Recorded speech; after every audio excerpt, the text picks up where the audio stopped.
নতুন বছরে নতুন ভালোবাসা পর্ব ২ নতুন বছরের সেই প্রথম দিনের পর থেকেই আকাশের জীবনটা ধীরে ধীরে বদলাতে শুরু করল।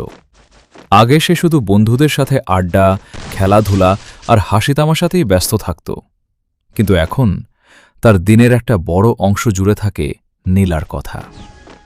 পরের দিন সকালে আকাশ অনেক তাড়াতাড়ি ঘুম থেকে উঠে পড়ে। আজ তার মনে এক অদ্ভুত উত্তেজনা।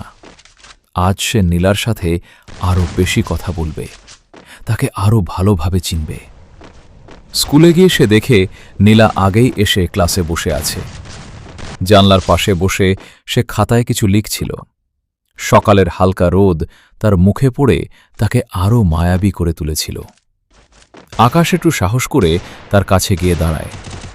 হাই, তুমি এত সকালে?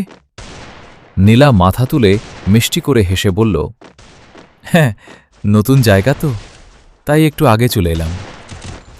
আকাশ তার পাশে বসে পড়ে, তুমি চাইলে আমি তোমাকে স্কুলটা ঘুরে দেখাতে পারি। নীলা হেসে বলল, তাহলে তো খুব ভালো হয়। এই ছোট্ট কথাগুলো থেকেই তাদের বন্ধুত্ব আরও একটু গভীর হতে শুরু করল। টিফিন টাইমে আকাশ নীলাকে নিয়ে পুরো স্কুল ঘুরে দেখায়। তারা মাঠে গিয়ে দাঁড়ায়, লাইব্রেরিতে ঢুকে বই দেখে, ক্যান্টিনে গিয়ে হালকা কিছু খায়। কথা বলতে বলতে কখন যে সময় চলে যায় তারা বুঝতেই পারে না।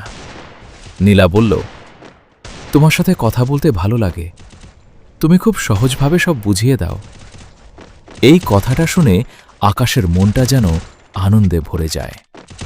ঠিক তখনই আকাশের কিছু বন্ধু এসে হাজির। কি ব্যাপার, আকাশ তো দেখি একদম পার্সোনাল গাইড হয়ে গেছে। সবাই হেসে ওঠে। আকাশ একটু লজ্জা পায়, কিন্তু নীলা মিষ্টি করে হেসে পরিস্থিতিটা হালকা করে দেয়।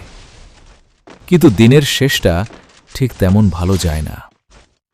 ছুটি হওয়ার সময় হঠাৎ করেই নীলা তাড়াহুড়ো করে বের হয়ে যেতে থাকে। আকাশ তাকে ডাকলেও সে একবারও পেছনে তাকায় না। আকাশ কিছুটা অবাক হয়ে যায়, হঠাৎ এমন করল কেন?